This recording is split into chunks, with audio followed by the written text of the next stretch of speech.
Hello friends, मेरे YouTube channel steno aspirant with खुशी पर आपका स्वागत है। अगर आप चैनल पर नए हैं तो चैनल को सब्सक्राइब करिए, बेल आइकन प्रेस करिए, जिससे कि आपको डिक्टेशन की सारी नोटिफिकेशन टाइम से मिलती रहें। वीडियो को लाइक करिए और प्लीज़ कमेंट करके बताइएगा आपको डिक्टेशन कैसी लगी। इस चैनल पर डेली डिक्टेशंस आपको प्रोवाइड होती रहेंगी।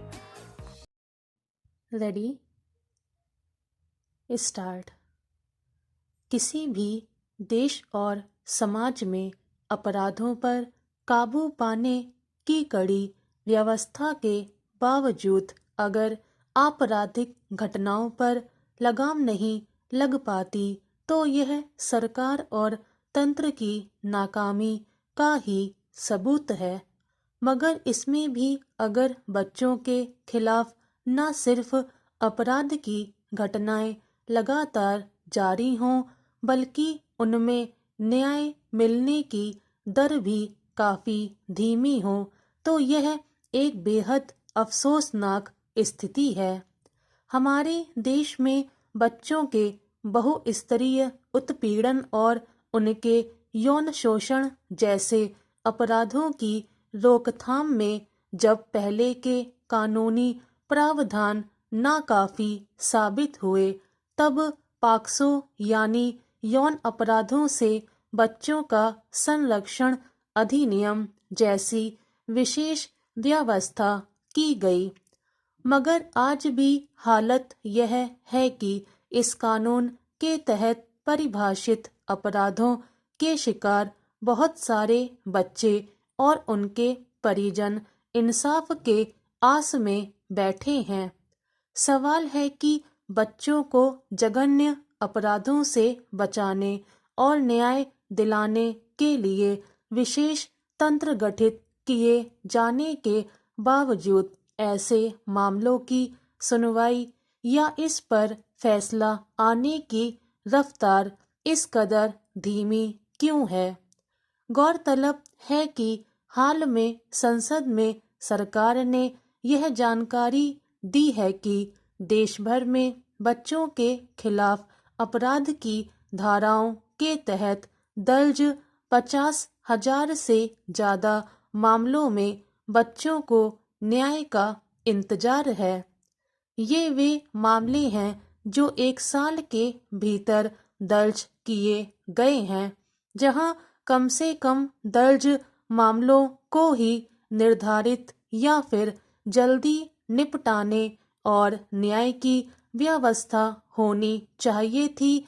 वहीं अब केंद्र सरकार इससे संबंधित मुकदमों को अंजाम तक पहुंचाने के लिए समय को 3 वर्ष और बढ़ाने की तैयारी कर रही है। खुद कानून मंत्रालय के आंकड़े बताते हैं कि पिछले साल तक यौन अपराधों के लंबित मामलों में उत्तर प्रदेश अव्वल है, जहां अकेले बाल यौन शोषण के 68,238 मामले विचाराधीन हैं। रिपोर्ट में बताया गया है कि केंद्र शासित प्रदेश और राज्यों के पास कुल 1,98,208 मामले लंबित पड़े थे, जिनमें से सरकारी एजेंसियों ने कुल 64,959 का निपटारा किया है। यह तब है जब इस प्रकार के मुकदमों की सुनवाई और फैसले के लिए 768 त्वरित विशेष अदालतों का गठन किया गया है, जिनके तहत 418 विशिष्ट पॉक्सो न्यायालय मौजूद हैं।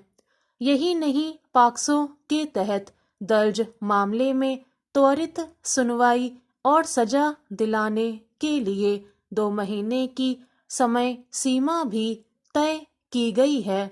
मगर व्यवस्था के बरकस हकीकत बहुत अलग है।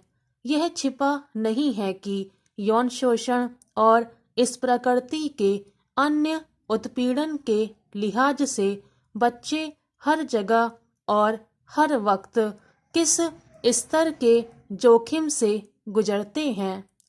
घर के बाहर से लेकर दहलीज के भीतर भी कई स्तरों पर उन्हें यौन उत्पीड़न और शोषण को झेलना पड़ता है।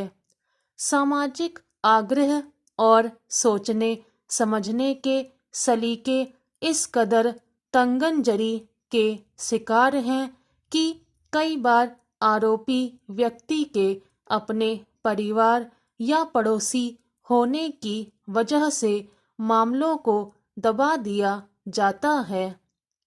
कहा जा सकता है कि एक ओर समाज में परंपरागत मानस और रूढ़ धारणाओं की वजह से तो दूसरी ओर सरकारी और न्यायिक तंत्र की जटिल व्यवस्था के चलते बच्चों को अपने खिलाफ होने वाले यौन अपराधों से उपजी जटिलताओं का सामना करना पड़ता है।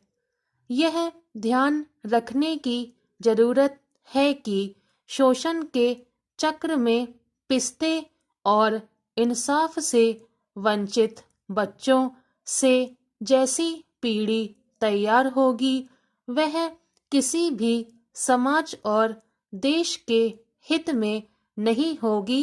Stop. Subscribe my YouTube channel Steno Aspirin with Khushi. Thanks for watching.